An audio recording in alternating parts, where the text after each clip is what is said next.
Good Tuesday to you, everybody. Incom 651. Welcome to week boom 4. How's everybody doing?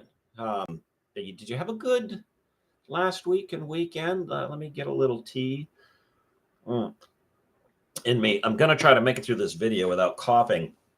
I'm coming off a pretty serious case of bronchitis, which I haven't had for years. So, what you don't see is all of the expectorant I've been chugging to help break up my lungs, and then, have an inhaler handy in case things sort of seize up. But it was a rough week for your now sufficiently caffeinated instructor. I hope it's been, a restful one for you. Before we get started on this week's material and then taking a look at last week's stuff, I've been popping in and out of the discussions. Most of the time, I'm a silent observer, and I don't say anything to you or between you. But I do watch and look at what you post. I read all of your posts, and I look particularly at when you post. And I've noticed now, we're about 3 weeks into this. There's a pattern developing that I want you to work on, and work on. By work on, I mean break. I notice that many of you are not answering the questions until like late Monday. Please get to the questions, at least, throwing out something to change your answer. You have till Monday night, throwing out something before that, because what happens then is there's this mad rush and everybody comes in. And for those who have been thinking about the stuff, say Thursday, Friday, they're sort of sitting there waiting, like maybe one person in the discussion board, and and they're sort of waiting around with nothing. Okay, don't wait until Monday night. Okay. All right, let's take a really quick look at what we're going to be doing for this coming week. We are, now focusing our attention on just the stacks text. Okay. And then, this is designed also to help you as you complete your first PR assignment. We're going to discuss how to measure outcomes in PR research. And if you're not familiar with standard, fundamental terms of research and research outcomes, this is the week for you. So we're going to be going through types of data, how you derive them, what are the sort of some of the common measurement scales used in constructing surveys to generate that data. So I have the readings are shorter this week. I'm asking you to read chapter 4 in Stacks, and then I've got a link to a statistics page that goes through types of data, namely categorical and continuous, and then breaks them down. Okay, so those are the readings, and that is the focus. Now, also this week, for your discussion questions, as with last week, I've thrown in an extra. That is, you have 4 questions instead of 3. This is a chance just to pick up a few extra points here and there, because by way of assignments, odds are, you can't say it's not possible, but you're not going to have perfect scores on your assignments, and so this is a way to pick up slack. So if you're watching and tallying the number of questions and the points per question over the arc of 15 weeks, you're going, wait a minute. If I total those up, that adds up more than in the category, which I think is like 280 points. You're right. This is on purpose. This is an opportunity for you to pick up a few more points. Okay? So there's a method in the madness. Okay, let's take a look back at week 3 last week and the questions and see what you answered. I gave you readings, and then I gave you, the assignment of watching part 1 of Century of the Self. Look, as with any documentary that takes a very, very large and complex subject matter, that is the rise of public relations, and has to cram it down into an hour, you're going to be losing some things. But you could do worse by way of summations as to how it went and who were the main drivers and what were their motivations. So if you liked what you saw in the first one, just scroll down on the YouTube page and you can look at part 2 and watch that and and finish up. I mean, I can tell you as someone that's in the biz, it's well done. Okay. All right. Let's take a look at the questions and look at your answer. Question number 1, according to Stacks, what are the 5 core principles of research and public relations ethics? Which of these 5 is frequently violated in the current public relations and advertising market? All right, Valerie, you went last. Let's take you. So you from Stacks, you say intellectual honesty, fairness, dignity, disclosure, respect for all involved. Yes, this now, these are good universal values, principles. Just be intellectually honest. I don't know if any of you have been watching, excuse me, any of the confirmation hearings for President Trump's pick for the various cabinet positions. But if you have, they are a master class in public relations and public relations spin, and that is how to do it well and how to do it not so well if you happen to be informed in the matter.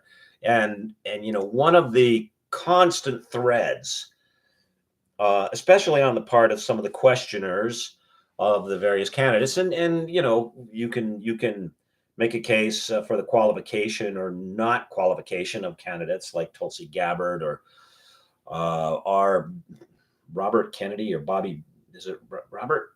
Yeah, Robert Kennedy Jr. or Kash Patel or Pete Hegseth, who I think is already confirmed now. Okay, but if you didn't watch any of the confirmation hearings, watch in particular there were 2 days of it, and it's about 3.5 hours a piece for each day. But watch the confirmation hearing for Robert Kennedy Jr., RFK Jr. And just do some checking on your own. Okay, that one of the contentious and one of the central topics is vaccines and vaccine safety. Now, as a statistician who has a science background, I can tell you that there is a mountain of evidence which points to long arc disruption of health with multiple vaccines being all stacked on top of each other during short periods of time for children.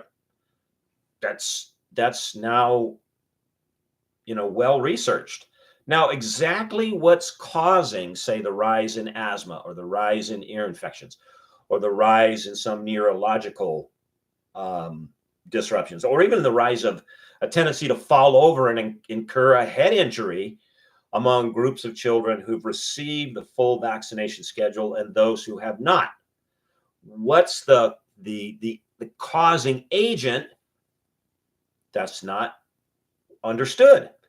But that there is some sort of a connection is. And when you get into statistics and you get into public relations, this is where you need to really do your work. You need to distinguish between causation, that is, this is causing that, and correlation. This is happening at the same time as that. And here's the classic example. In South Florida, starting in the month of May and running through the month of August, ice cream sales rise sharply. In South Florida, starting in the month of May, actually March, really even, so we can say March, because that's when spring breakers hit it. Starting in the month of March and running through the month of August, ice cream sales rise sharply. In South Florida, starting in the month of March, running through the month of August, shark attack and shark encounter incidents rise sharply. Okay, so the question is, do people who consume ice cream become more attractive to sharks? Probably not. This is an example of correlation of two things happening at the same time that are likely not related. Why? Well, because from March to August, it gets warm in South Florida. There are more people at the beach. There are ice cream vendors. Ice cream sales go up. From March to August in South Florida, it gets warmer. There are more people at the beach. There are more people in the water. I saw once, and I've traveled around and been in I think I've been in 5 of the world's 7 oceans. And you know how to tell if a body of water has sharks in it? There's a very simple test. You need, if you have a spoon, that works well. But if you don't have a spoon, the palm of your hand will work. Simply reach down, kneel next to the body of water, take the spoon, and then just take a sip of the water. You don't have to swallow, wish around your mouth. You can spit it out. If it tastes salty, there are sharks in the water. It's that simple. So because people are buying more ice cream doesn't make them more attractive to sharks. It's simply that when people are at the beach, they buy more ice cream. And when people at the beach, they go in the water and there's sharks. That's correlation. Two things that happen at the same time. But are they connected? That's causation. Your job in PR, or really in research, is to help those that you're working for understand the difference between two things that are happening at the same time but are not connected. Now, there is a causal connection between rise in ice cream sales and rise in shark incidents, and that is warm weather. But the two are not cross-causal. That is, more ice cream leads to shark attacks, or people who've seen sharks suddenly, and have to run out of the water, get a craving for ice cream, with the relationship running in the other direction. Okay, back to the confirmation hearings. The data does indicate a causal relationship between a lot of vaccines in a short period of time and the triggering of immunological issues like asthma, which is an autoimmune disease. I have it, I know. So, if you watch those hearings and watch them carefully, you can see that they're, and it's hard to tell. Is this intellectual dishonesty? Back to the answer here, back to you, Valerie, for some of those senators saying that there's no data that says vaccines are not safe. Well, that's not what we're talking about. For say a single vaccine, and no medication is safe for everybody. There's always some people that don't react well. Okay, you can say there's no data that says it's unsafe for the general population, a single vaccine, but there is a growing amount of data which indicates that stacking vaccines on top of each other, one after the other, especially in small children, causes some problems. Okay, so is that intellectually dishonest, or is that just failure to disclose, or is that a lack of respect for the known facts? Good question. Okay. Anyway, so then the second part of the answer, I said, which of these 5 frequently violated in current public relations and advertising market? And then Valerie, you switch to, let's see, in the contemporary public relations advertising, the principle of disclosure is often disregarded. Disclosure involves transparent communication of pertinent information, such as potential conflicts of interest and sponsorship. All the illustrated instances of this infringement applicable of psychoanalytic methods in advertising, such as demonstrating the doctrinary century of the self happiness. True. I was hoping maybe you could find a current instance. Now, the reason that I want you to, I'm focusing on, I'm not criticizing your answer here, Valerie, is when we get to the final test, I may ask you in a short answer to say, provide a modern example, a current day example of this. Okay, so let's take a look at you, Alyssa. However, these principles can clash or compromise in modern media landscape. For example, the rise of influencers in marketing, has blurred the lines. Indeed, it has, of disclosure, as some influencers failed to clearly indicate that they are being paid to promote a product, service, person, or potentially misleading their audiences and violating the principle of disclosure. This October 2020 CNN article describes how political campaigns were increasingly using influencer marketing to reach voters, particularly younger demographics. This highlights the significant regulatory gap. While traditional political ads on television require disclosure of sponsorship, similar rules do not apply to influencer content on social media. Excellent. And this is clearly a failure to disclose, okay, which is a violation of one of these principles. Now, I'm going to tell you from a practical standpoint, having worked in PR, trying to manage all of these 5 principles in the middle, especially if things are really chaotic, can be challenging. But having seen what happens when you don't, that is for both organizations and individuals who work for them, let me just emphasize it's well worth your time and effort to make sure that you do. Okay, question number 2. Consider the following quote from Scott. The plan for all research is to learn what has already been done by researchers and information from other industry-specific articles. Briefly describe and discuss the research you're planning to use in completing your first PR presentation. Speaking of which, that's due on the 10th. That's a week from yesterday. Now, I've said this before, and I will say it again. I want you to take this seriously. I'm leaving open the creative avenue as to how it is you will advise Backcountry why it is they should be doing more research before they launch any advertising campaign. And, I've talked to a couple of you on the phone and said, well, I'm not quite sure how I want to approach this. I looked at their situation and it doesn't look so good. Okay. Maybe your advice to them is, your next campaign should be, well, folks, we've had a good run. We're winding down, and this is why we're transitioning to something else. I'm not telling you that's what you should do with your paper. I'm suggesting to you that I'm going to leave it as open, from one pole to the other, saying, this is how you're going to fix it, gangbusters. Nah, you had better just get out of this space because the damage is done. Now, remember, the paper that you're producing is in-house only. So you say what you want about the client. Have they handled themselves well? Is it a good idea? For example, here's a little hint, wink, wink, wink, that if you operate in a space that values fairness, fair play, openness, and cooperation sharing, which is true of people that are in the outdoors. And again, I dislike the term community.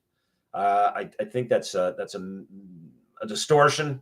Okay, that's a misused word, but you hear that thrown around. I mean, I spend a lot of time in the outdoors.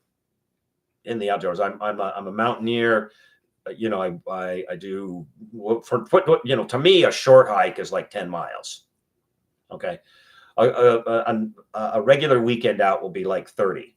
And each summer, we aim for 100 miles or more, never below 50 or 60. I think, this summer I've got a couple of planned. I've got a 100-mile planned in the spring, and then I can an 80 something for the summer through the heart of the Yellowstone. Okay.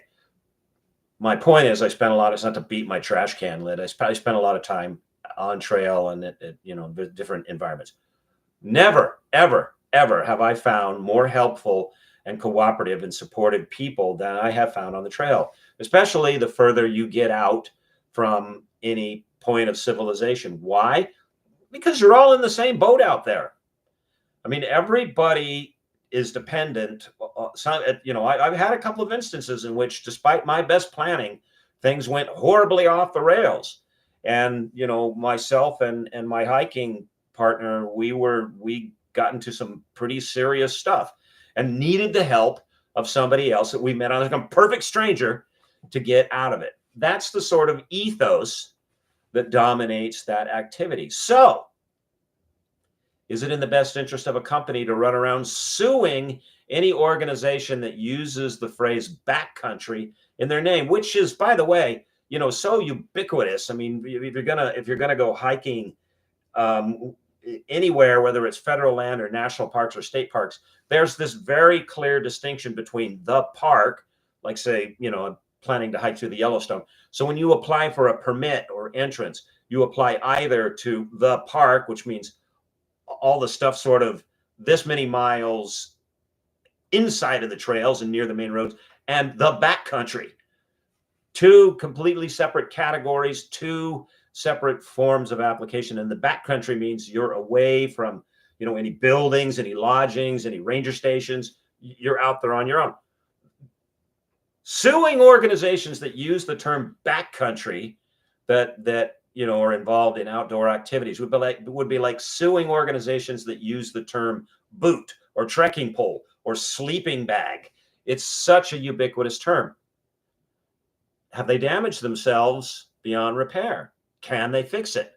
So you can feel free to criticize how it is they approached what they did, because this is an in-house memo. But I want you to take this seriously. Okay. Sorry about that. So this is really sort of a question that, I'm going to be reading through them, and there's not a right or a wrong answer. But Hillary, let's take you're last here. My first step will be gather a list of magazines, online journals, social media pages, online communities involved in outdoor gear and outdoor activities. That's a good word, outdoor activities. I will analyze trends, values therein, assess for apparent direction in the market. Depending on my findings, I may develop a hypothesis that I save for later. I might use iSeek or RefSeek as a reference by Scott as I move through my search. Good. Next, I will visit backcountry.com. I'll search for both positive and negative press reviews about backcountry.com. I will review the entire comments on ballistereview.com. Also research the CSC, the investment firm bought Backcountry. That's an interesting angle too. You should take a look at that. Is this an outdoor company? From here, I hope to have a better idea of where Backcountry stands in the market and develop a hypothesis about their direction. Okay, excellent. Again, not a right or wrong answer for this one. Just tell me what you're up to. I'll read each of those and then, comment to you individually. Okay, question number 3. Who was Edward Bernays? You've got to know this guy, okay? If you're in PR. How did his approach to PR reflect or not the 5 core principles of research and public relations ethics listed by Stacks? Okay, let's go to Claire. You went first. Edward Bernays, a nephew of Sigmund Freud, is credited with merging public relations practices with mass psychological practices. Yeah, even more so than that, he is looked at as the father of public relations. He introduces the term. Prior to that, the term was propaganda, which was heavily used, that term, by the Germans. By a lot of people, but it took on a real negative connotation in the Second World War and in Nazi Germany. And so he's like, that term doesn't play so well. So he even rebranded the rebranding. Very clever. Anyway, back to you, Valerie. From him, we get what we now call propaganda. So not exactly. We had propaganda long before Bernays. Bernays coins the term public relations.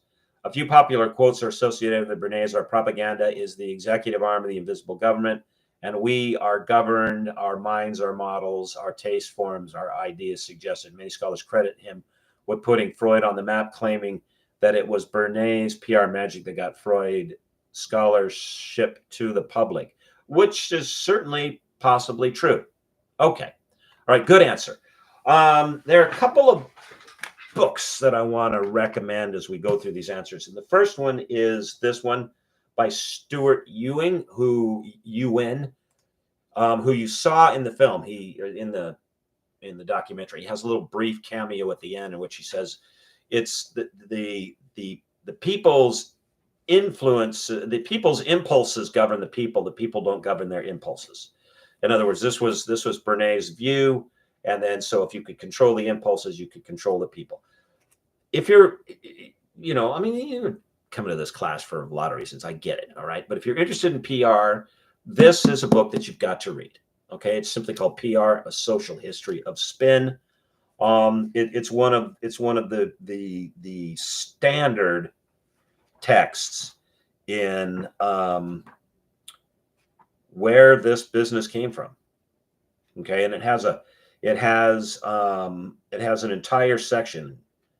In fact, a couple of chapters on Bernays. In fact, chapter number 1 is visiting Edward Bernays, because this guy actually sits down, had a chance to sit down with and interview Edward Bernays. Okay. All right. Question number 4. How did Edward Bernays persuade women to smoke? So now we get into, the nitty gritty. Was it ethical? So we're back to those 5 principles. What might be some of the reasons that women who are discouraged from smoking more so than men? Now here I jumped in early on when some of you were answering this, and I said, okay, yeah, that's a good answer, but you didn't answer the critical second part of the question. What might be some of the reasons why? Okay. Jamar, you went last. Let's take you first. Edward Bernays was able to make women think smoking cigarettes would make them equal to men. Women were not allowed to smoke cigarettes prior to collaborating with media showing women smoking cigarettes in public. Okay, that's not true. There was no law against women smoking. It was look, we have governing forces in our collective. Okay, laws tend to codify what are governing forces, but when governing forces drop away, laws mean very little. So for instance, in certain cities in California, San Francisco was one of them, the governing forces was you shouldn't steal. However, now I can get into the advisable or the inadvisable nature of the following. That's not our point here. We're just analyzing the trend.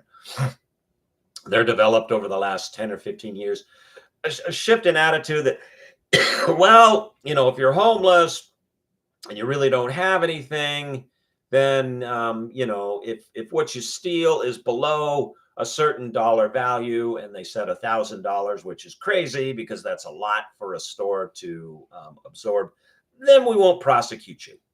All right. Okay. Because prior to that, people were stealing lots. And, the courts are saying, do we really need to be prosecuting all these people who come through and stealing this stuff? That is, the public prohibition against the behavior had begun to soften, even though the law was in place. And eventually they switched the law off. Now they've switched it back on, and the public perception the public prohibition has clicked back on quite dramatically, because they're like, whoa, hey, that's a mistake.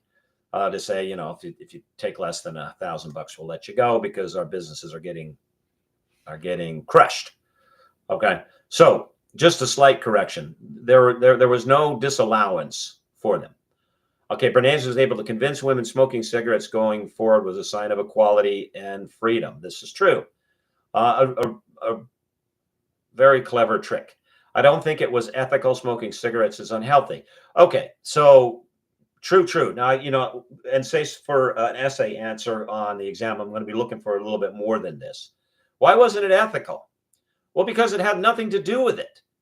Okay, buying a product, which is what a cigarette is, and using a product, which is what a cigarette is in no way connected to exercise of political power or social power. The two don't have anything to do with each other. Because you wear a certain watch or because you wear a certain piece of clothing doesn't grant you power within the public space. And this was right leading up to the passing of the 20th Amendment, the 19th Amendment in 1920, that gave universal right to vote. Now, I want to caution you about the history of that, because it in the popular recounting, it's distorted. Read the pamphlets from the suffragettes, and you might be surprised as to the arguments they make as to why women needed the vote. And it wasn't because, they wanted to hold public office. That wasn't the main reason. I won't tell you what it is, but just read them in their own words. Okay. All right. So it was dishonest because the one didn't have anything to do with the other. Okay. I'm assuming women wanted to smoke, but originally couldn't, which made them want to smoke. Nope, that's incorrect. Women have to birth children and they should be healthy as possible. Okay. Now you're onto something. So yes, there were strong public taboos, discouragement. And here's the other, especially when we're dealing with, this seems to be a contemporary trope when we're dealing with issues with women, is left out of the discussion of issues that affected women, or the attitudes among women towards women. Again, back to the suffrage movement. If you read the public polls that were run and listed, done entirely with women in major newspapers, a majority of women opposed universal suffrage vote for women. Now you might be saying, well, why is that? And the contemporary explanation is, well, they weren't informed enough to make their own decisions. They were being controlled by their husbands. I don't buy that. A central part of the reason was that a companion piece to universal suffrage, that is to the vote, was the expectation of full participation in the defense of the nation. And women were like, yeah, hey, no thanks. And it remains that way today. All men, starting at the age of 18, are required to register for the draft. Now, in a brilliant PR move, they don't call it the draft anymore. They call it selective service, which is an interesting way to put it, meaning we've selected you. you come and serve. Women are exempt. And, in the 1919s leading up to 1920, in which warfare was significantly less technological, in fact, almost entirely not. And most of it was just gut brute force, carrying enormous loads and marching for miles and miles and miles and enduring terrible conditions with exposure and bad food. And, let's not even get started with the available medical treatments, the no antibiotics, very, very crude anesthesia. Women were like, yeah, thank you. No, thank you. Okay. So they weren't in support of it. Okay. But back to the taboo. Women, and again, this is often lacking from contemporary, retelling of the stories, that women strongly discouraged other women from smoking because they knew that smoking causes health problems. Now, was there solid evidence, causal evidence between smoking and cancer? No. Okay, so one of the interesting arguments, I realize we're coming up on a half an hour here, about causal relationships that you must bear in mind, is there are some causal relationships that you can observe, but for ethical reasons, you cannot test. Right now, when it came to establishing a causal relationship between cigarettes and cancer, you couldn't test on people because that wouldn't be ethical. You couldn't take a group of people and say, all right, all you folks are going to smoke like chimneys, and then we're not going to do anything except for sort of sit back and watch. And then you folks over here are going to smoke nothing, and we're going to sit back and watch, and we'll see who gets the most cancer. You couldn't do that. So how'd they figure it out? Not a happy story. Okay, in a series of NIH studies, National Institutes of Health study, they took monkeys, strapped them into chairs, strapped masks to their face, and stuck cigarettes in them, in the masks, in little tubes, and forced these little monkeys to smoke all day long. Sucks to be a lab monkey, a little rhesus monkey. And then they had another group that they didn't. And then they dissected them and took a look at their lungs and looked for incidents of cancers, of carcinomas. And they're like, in this group of monkeys here that's been smoking, like the equivalent of 2 packs a day, which is a lot of cigarettes, especially for a monkey, because we're talking about, so big. Like, yowie, that's a lot of cancer. That's how they established the causation. So just because there's a prohibition, but you can't test it, doesn't mean it's not there. I mean, the classic example in statistics is, can you prove by way of causation that it's safer to jump out of a plane with a parachute as opposed to without? Well, the only way to prove it by way of causation is to take a group of people up in several planes, because you want to repeat the number. Give this group parachutes, give this group no parachutes, and then have both of them jump out. And then on the ground, wait with your clipboard and your pen and see what happens to the two groups. And you can say, yes, there's a causal relationship between multiple fractures and damage to internal organs from having a parachute or not having a parachute. No such a study has ever been done. Okay. So back to the question. Women knew that smoking cigarettes caused problems for developing children. Women have a higher rate of cancer from smoking than men. We know this. They didn't have studies, they hadn't tortured monkeys, but they knew this. Okay, so you got this exactly right, Jamar. And I wanted you, some of you are like, well, there was concern about morality. It was concern they didn't want them around men. Well, maybe, but the central concern was one of health. Now we have to, I'm going to finish on this. Okay, good answer, Jamar. We have to, especially as Christian scholars, I want to leave you with two more things. We have to take seriously the wisdom of generations gone by. Now, it has happened that in generations past, we've made mistakes.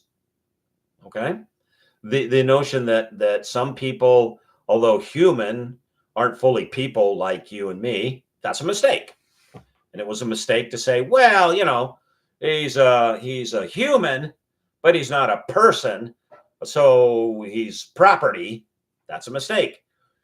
As it is currently a mistake to say, well, it's human, like 10 fingers, 10 toes, but it's not a person because it's dependent on another person. And therefore, it's up to, a doctor just to kill this person. That's a mistake. But that is a mistake in judgment. I'm talking about abortion and slavery there, of course. All right. However, in many other instances, in our collective Christian West, we've gotten things right. Like why it's particularly important that women don't smoke, because they have higher rates of cancer than men when they do. And, every single living person enters into this physical world through a woman. Sounds weird, but that's the way it is, man. Okay. And smoking is really bad for babies when they develop. So given that, I want to, if you're not familiar, I want to acquaint you briefly with a story from G.K. Chesterton. It's called Taking Down Offense. This is from his 1929 book called The Thing. And it comes from the chapter called The Drift from Domesticity. Okay, and it goes like this. All right. I'll read the Chesterton. I'll read the quote from the book to you, and then I'll explain it briefly. Okay, here goes the quote. In the matter of reforming things, so should we change? What way, whether? As distinct from deforming them. In other words, so we should distinguish between reforming as opposed to, making better as opposed to making worse. There is one plain and simple principle, a principle which will probably be called a paradox.